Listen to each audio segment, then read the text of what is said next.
कहानी की शुरुआत होती है जेनिफर नाम की एक लड़की से जो अपनी बेस्ट फ्रेंड टॉम और बाकी 3 दोस्तों के साथ जंगल की ओर जा रही थी। दरअसल जिस आइलैंड पर वो लोग रहते थे वहां माइनिंग का काम बहुत चलता था, तो ये लोग माइन के पास जाकर धमाके देखना चाहते थे। मगर जैसे ही वो फेंस तक पहुंचे तो एक बच्चा डर गया और वो वापस अपने घर चला गया। फिर बाकी चारों बच्चे एक पहाड़ी के पीछे छुपकर धमाका होने का इंतजार करने लगे, पर जब काफी देर तक कोई धमाका नहीं हुआ तो वो उदास होकर वहां से चल दिए। फिर जब वो जंगल में आगे बढ़ रहे थे तो रास्ते में उन्हें एक छोटी सी सुरंग दिखाई दी। अब उन्होंने अंदर जाने का फैसला किया और एक एक करके सुरंग में घुस गए। कुछ ही देर में उनके सामने पानी से भरा हुआ एक गड्ढा आया। उस गड्ढे में पानी के नीचे एक चमकदार गोला था। जेनिफर को लगा कि शायद ये कोई मीटियोरॉइड है। तब टॉम खुद पानी में कूद गया और उस गोले को बाहर ले आया। मगर जैसे ही वो सुरंग से बाहर निकले तो उस गोले ने चमकना बंद कर दिया। बच्चों ने देखा कि ये एक अंडे की तरह दिख रहा था। फिर टायशीक नाम के एक लड़के ने कहा कि अंडा किसी जादूगर का लग रहा है। एक बार उसके दादाजी ने उसे बताया था कि पूर्णिमा की रात को पहाड़ों में एक सुरंग निकलती है जिसमें वो जादूगर रहता है। जो भी उस सुरंग में जाएगा वो बूढ़ा होकर वापस आएगा। लेकिन बाकी किसी ने भी उसकी बात पर विश्वास नहीं किया क्योंकि वो बूढ़े नहीं हुए थे। उसी समय जेनिफर को एहसास हुआ कि उसकी माँ की दी हुई हेयर पिन गुम हो गई थी। अब वो उसे ढूंढने के लिए तुरंत सुरंग में गई और बाकी बच्चे अंडे के साथ वहीं रुक गए। वो ये जानना चाहते थे कि इस अंडे में है क्या, इसीलिए उन्होंने जेनिफर का इंतजार किए बिना ही अंडा जमीन पर फेंक कर तोड़ दिया। मगर ये क्या, अंडा तो एकदम खाली था। फिर जब कुछ देर तक जेनिफर वापस नहीं लौटी तो टॉम खुद सुरंग में गया और उसने देखा कि जेनिफर अपनी जगह पर जम चुकी थी। टॉम ने उसे हिलाकर उससे बात करने की कोशिश की, पर जेनिफर तो मानो एक मूर्ति बन चुकी थी। तभी अचानक उसकी नजर पानी की बूंद पर पड़ी जो हवा में रुकी हुई थी। फिर वो फटाफट सुरंग से बाहर आया और उन्होंने आसमान में देखा कि सभी पंछी भी हवा में ही रुक गए थे। इसके बाद तीनों लड़के वापस शहर गए तो पता चला कि पूरी दुनिया वहीं जम चुकी थी। तब उन्हें एहसास हुआ कि उनके अलावा पूरी दुनिया के लिए समय रुक गया था। खैर, इसके बाद हम समय में थोड़ा पीछे जाते हैं जब एक चाइल्ड साइकेट्रिस्ट जेनिफर का इंटरव्यू ले रही थी। जैसे ही डॉक्टर ने इंटरव्यू के लिए कैमरा लगाया तो जेनिफर थोड़ा घबरा गई। डॉक्टर ने उसे अपनी कहानी शुरुआत से बताने को कहा। जेनिफर ने कहा कि कुछ साल पहले उसकी माँ ने डो क्यू नाम के एक आदमी से शादी की और फिर कुछ ही समय बाद उसकी माँ चल बसी और तब से जेनिफर डो क्यू के साथ ही रह रही थी। डो क्यू हवानो नाम के एक आइलैंड पर एक कंस्ट्रक्शन साइट में काम करता था, इसीलिए जल्द ही वो दोनों इस आइलैंड पर ही रहने आ गए। अपनी माँ की मौत के बाद जेनिफर कभी खुश नहीं रह पाई थी। वो किसी से ज्यादा बात नहीं करती थी और उसे दो क्यों भी पसंद नहीं था। खैर, अब आइलैंड पर वो एक नए स्कूल में गई जहाँ वो नए दोस्त बना सकती थी, पर यहाँ भी वो अकेला रहना ही पसंद करती। उधर डो क्यों कंस्ट्रक्शन साइट का चीफ था, इसीलिए उसे रात भर काम पर ही रहना पड़ता। वहाँ पर लगातार जोरदार धमाके होते थे, इसलिए आम लोगों को वहाँ से दूर रहने की चेतावनी दी गई थी। फिर एक रात जेनिफर अपने फोन में अपने ब्लॉग पर वर्म होल के बारे में कमेंट्स पढ़ रही थी। जब जेनिफर की माँ की मौत हुई तो वो भी इस दुनिया से बाहर चले जाना चाहती थी और इसी के तरीके ढूंढते हुए उसे वर्म होल्स और आत्माओं में दिलचस्पी हुई। वो अक्सर अपने स्कूल के कंप्यूटर पर भी इंटरनेट पर लोगों से इस बारे में बात करती रहती। मगर एक दिन उसने गलती से कंप्यूटर चालू छोड़ दिया, जिससे उसकी क्लास के बाकी बच्चों ने उसके कमेंट्स पढ़ लिए और वो सभी लोग उसे अजीब कहकर उसका मजाक उड़ाने लगे। बाद में जब वो घर लौट रही थी तो उसकी मुलाकात टॉम नाम के एक लड़के से हुई। टॉम अनाथ आश्रम में रहता था और उसने जेनिफर से दोस्ती करने की कोशिश की, पर जेनिफर उसे नजरअंदाज करके चली गई। पर अगले दिन लंच के दौरान उसने देखा कि टॉम और उसके दोस्त जेनिफर के ब्लॉग के बारे में बातचीत कर रहे थे। टॉम ने कहा कि मैं तुम्हारी वर्म होल्स और पोर्टल्स पर लिखी हुई बातें पढ़कर मानो किसी और ही दुनिया में पहुंच गया था। फिर स्कूल की छुट्टी के बाद टॉम जेनिफर का पीछा करने लगा। जब जेनिफर ने उससे पूछा कि तुम मेरा पीछा क्यों कर रहे हो, तो टॉम ने कहा कि तुम्हारे ब्लॉग पर लिखी हुई सारी बातों पर मुझे पूरा यकीन है। उन दोनों को आत्माओं की बातें करने में काफी दिलचस्पी थी, इसीलिए जल्द ही दोनों दोस्त बन गए। जेनिफर ने इतने साल अकेले रहकर अपनी एक खुद की भाषा बना ली थी जो उसने टॉम को भी सिखा दी और फिर उसके जरिए वो लोग खुफिया बातें करने लगे। अब वो दोनों रोज जेनिफर की डायरी में एक दूसरे के लिए नोट्स लिखा करते। वो दोनों स्कूल के बाद हर रोज शहर में आत्माएं ढूंढने निकल जाते। ऐसे ही एक दिन टॉम जेनिफर को जंगल में लकड़ी से बने घर में ले गया। वो इस घर में घूमकर बातें करने लगे और फिर उन्होंने वैक्स ब्लॉक पर अलग अलग तरह की चीजें बनाई उसके साथ समय बिताकर जेनिफर को टॉम से कब प्यार हो गया उसे पता ही नहीं चला, और आज अचानक ही उसने टॉम को चूम लिया, जिसके बाद टॉम शर्म से लाल हो गया। फिर एक दिन जेनिफर टॉम और उसके दोस्तों के साथ जंगल में पहुंची। जैसा कि हमने कहानी की शुरुआत में देखा था, जब वो अपनी हेयर पिन लेने सुरंग में गई तो उसने देखा कि वो चमकदार अंडा फिर से पानी में चला गया था। अब वो घबरा कर सुरंग से बाहर आई तो उसने देखा कि उसके दोस्त यहाँ थे ही नहीं और वो अंडा भी टूटा हुआ था। वो तुरंत जंगल में उन्हें ढूंढने लगी, पर जल्द ही रात हो गई और रास्ता भटक कर वो जंगल में ही खो गई।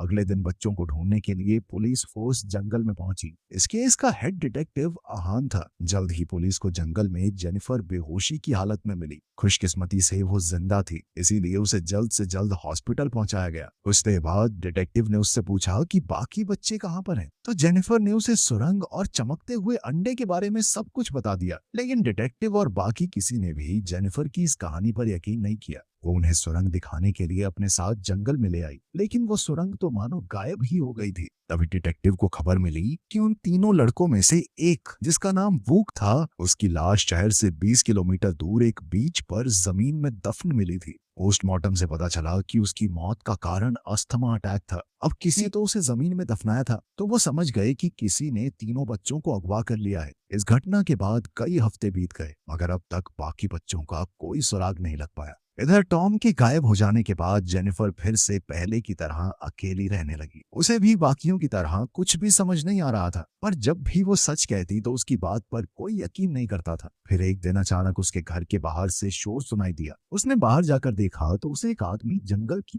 भागता दिखाई दिया। जेनिफर भी उसके पीछे दौड़ी और घने जंगल में पहुंच गई। कुछ देर दौड़ने के बाद वो जमीन पर गिर गई तो वो आदमी भी रुक गया। वो धीरे से उसके करीब आया और उसे गौर से देखने लगा। उस आदमी ने कहा कि वो टॉम है, और ये सुनते ही जेनिफर वहीं जमी रह गई। तभी अचानक वो रोते हुए वहां से भाग निकली और कुछ ही पलों में दोकियों की गाड़ी के सामने आ गई। उसने दोकियों को जंगल वाले आदमी के बारे में बताया और जल्द ही पुलिस को खबर दी गई, जिसके बाद पुलिस फोर्स जंगल में उस आदमी को ढूंढने में जुट गई। उन्हें शक था कि इसी आदमी ने तीनों बच्चों को अगवा किया होगा। डिटेक्टिव आहान ने जेनिफर से उस आदमी के बारे में पूछा तो उसने बताया कि वो आदमी कह रहा था कि वो टॉम है। वहीं दूसरी ओर पुलिस वाले जंगल में उस आदमी को तो नहीं ढूंढ पाए, पर उन्हें जेनिफर की डायरी मिल गई, जिसमें जेनिफर और टॉम एक दूसरे के लिए नोट्स लिखा करते थे। जैसे ही जेनिफर ने डायरी खोली तो वो हैरान रह गई, क्योंकि वो टॉम के लिखे नोट्स से भरी हुई थी। असल में टॉम ने उनकी खुफिया भाषा में लिखा था कि जेनिफर के सुरंग में जाने के बाद क्या क्या हुआ। जब अंडा टूटने के बाद उन्हें एहसास हुआ कि उनके अलावा पूरी दुनिया के लिए समय रुक गया है, तो वो बेहद खुश हुए, क्योंकि अब वो जो चाहे कर सकते थे। शुरुआत में कुछ दिन तो उन्होंने खूब मौज मस्ती की। वो अपनी मर्जी से खाना खाते और जब मर्जी सो जाते। साथ ही वो पूरा दिन अलग अलग जगहों पर खेलते रहते। मगर लगभग 1 महीने बाद वो बोर हो गए, तो उन्होंने सोचा कि इस आइलैंड से बाहर निकलकर दुनिया घूमते हैं। वो ये देखना चाहते थे कि क्या इस धरती पर सिर्फ वही हिल डुल नहीं पा रहे। लेकिन जल्द ही उन्हें एहसास हुआ कि समुद्र का पानी भी रुक चुका था, जिसका मतलब था कि अगर वो बोट लेकर निकले तो वो डूब जाएगी, तैरेगी नहीं। इधर असलियत में डायरी पढ़ते हुए जेनिफर को एहसास हुआ कि जंगल में उसे जो आदमी मिला था वो असल में टॉम ही था। उसने तुरंत डायरी बंद की और पुलिस को उस तक पहुंचने से रोकने का प्लान सोचने लगी। अगर पुलिस ने उसे ढूंढ निकाला तो वो जरूर उसे किडनैपर समझकर जेल में कैद कर देंगे। आखिरकार जेनिफर ने झूठ कह दिया कि उसने जंगल में किसी को नहीं देखा, उसको वहम हुआ होगा। पुलिस ने उसकी बात पर यकीन कर लिया, जिसके बाद जेनिफर फिर से डायरी पढ़ने लगी। कुछ महीने बीत जाने के बाद तीनों लड़के अब एक मॉल में टेंट में रहने लगे थे। लेकिन दिन ब दिन वूक की तबीयत बिगड़ती जा रही थी, क्योंकि उसे अस्थमा था और उसका इनहेलर अब काम नहीं कर रहा था। एक रात उसका दम घुटने लगा और वो अपने दोस्तों के सामने ही तड़प तड़प कर मर गया। अपने दोस्त को खोकर टॉम और टाइशीक बहुत बुरी तरह रोने लगे। आखिरकार भारी मन के साथ उन्होंने वूक की लाश को बीच पर ले जाकर जमीन में दफना दिया। मरने के बाद वूक का शरीर भी बाकी इंसानों की तरह मूर्ति बन चुका था। देखते देखते 5 साल बीत गए, मगर दुनिया अब भी वैसी की वैसी थी। अब दोनों बच्चे बड़े हो चुके थे। हालांकि वो इतने सालों से अकेले रह रहे थे, पर अब भी उन्हें उम्मीद थी कि किसी दिन दुनिया फिर से पहले जैसी हो जाएगी।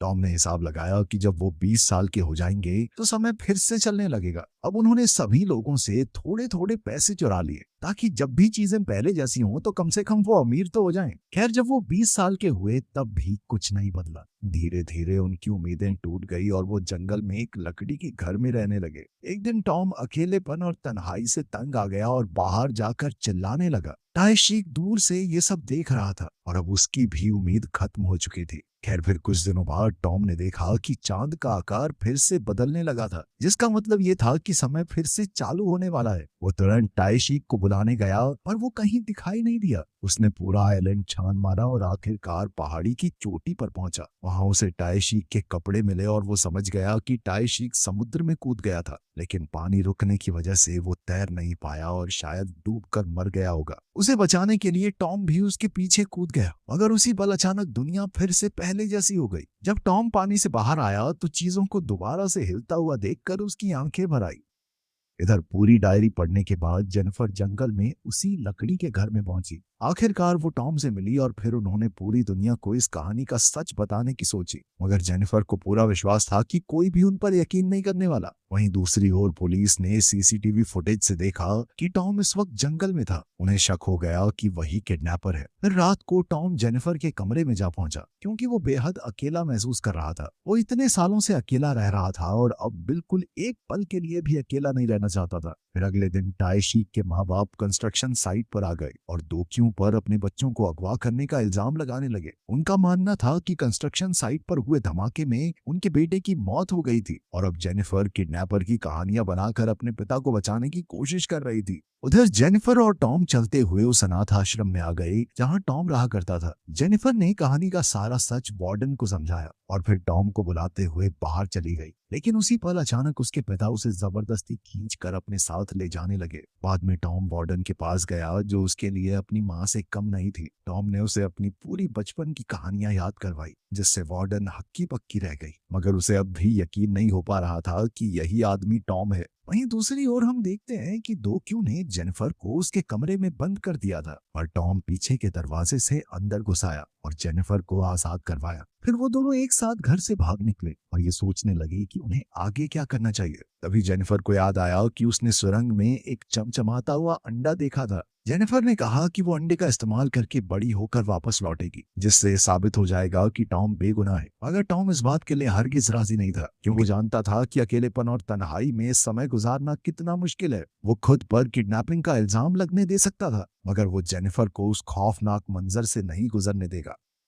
उधर दोक्यू ने घर पर देखा कि उसकी बेटी भाग गई थी। उसने जेनिफर के फोन पर लकड़ी के घर और टॉम की तस्वीर देखकर हिसाब लगाया कि वो जंगल में ही होगी। अब दोक्यू रात को चुपके से उस घर में पहुंचा और अचानक टॉम पर हमला बोल दिया। उसने जेनिफर को घर वापस ले जाने की कोशिश की, पर टॉम ने उसे एक ही वार में बेहोश कर दिया और जेनिफर के साथ फरार हो गया। फिर अगले दिन पुलिस ने जंगल वाले घर की तलाशी ली और उन्होंने हिसाब लगाया कि किडनैपर खुद को टॉम बताकर जेनिफर को धोखा दे रहा है। इधर जेनिफर और टॉम के भागने की खबर टीवी पर फैल चुकी थी और जल्द ही पुलिस ने उन दोनों को ढूंढ निकाला। पुलिस तेजी से उनका पीछा कर रही थी कि आखिरकार जेनिफर ने टॉम को बचाने के लिए खुद को पुलिस के हवाले कर दिया। जाने से पहले ही जेनिफर ने टॉम को सुरंग पर मिलने को कहा। बाद में डिटेक्टिव आहान ने जेनिफर को समझाने की कोशिश की कि ये किडनैपर तुम्हें झूठ बोल रहा है, पर जेनिफर ने उस पर विश्वास नहीं किया। फिर उसने बाथरूम जाने का बहाना बनाया और पुलिस को चकमा देकर जंगल की ओर भाग निकली। जब वो सुरंग में पहुंची तो वो चमचमाता अंडा बाहर ले आई और उसे टॉम के हाथ में रख दिया, मगर अब टॉम ने इसे लौटाने से मना कर दिया, क्योंकि वो नहीं चाहता था कि जेनिफर इसका इस्तेमाल करे। असल में वो खुद को पुलिस के हवाले करके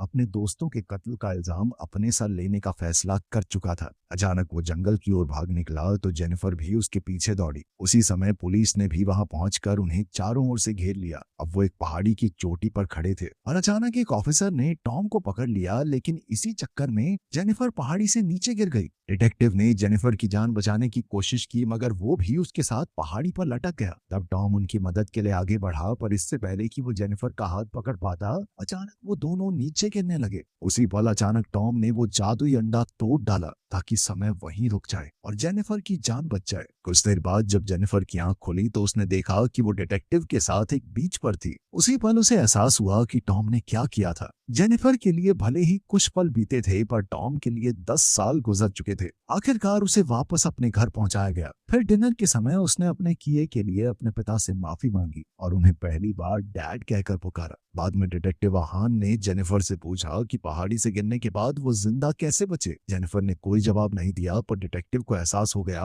कि जेनिफर शुरुआत से सच ही बोल रही थी। डिटेक्टिव ने उसे कहा कि उसे मीडिया को झूठी गवाही देनी होगी कि किडनैपर ने उसे झूठ बोलकर बहलाया फुसलाया था, क्योंकि लोग किडनैपर के साथ साथ जेनिफर के ऊपर भी दोनों बच्चों को मारने का इल्जाम लगा रहे थे और ये झूठी गवाही देकर वो इन इल्जामों से बच सकती थी। आखिरकार जेनिफर की कहानी खत्म हुई। इतनी अद्भुत कहानी सुनकर साइकियाट्रिस्ट के होश उड़ गए और उसने कहा कि वो इस पर किताब लिखना चाहती है। कुछ महीनों बाद हम देखते हैं कि जेनिफर हाई स्कूल के लिए दूसरे शहर जा रही थी। जाने से पहले वो साइकियाट्रिस्ट चली तो उसने उसे अपनी लिखी हुई किताब दिखाई। बाद में बोट की ओर जाते हुए जेनिफर ने अपनी गाड़ी की खिड़की से अचानक टॉम को देखा तो वो उससे मिलने के लिए दौड़ी, लेकिन वहां कोई भी नहीं था। खैर कुछ देर बाद वो दोनों बोट के डेक पर मिले। उन्होंने एक दूसरे को देखा तो जेनिफर को एहसास हुआ कि टॉम 10 साल और बड़ा हो चुका है और उसने मन ही मन में अपनी जान बचाने के लिए टॉम का शुक्रिया अदा किया। वीडियो पसंद आई तो लाइक कर देना, चैनल को सब्सक्राइब कर लेना। मिलते हैं अगली वीडियो में।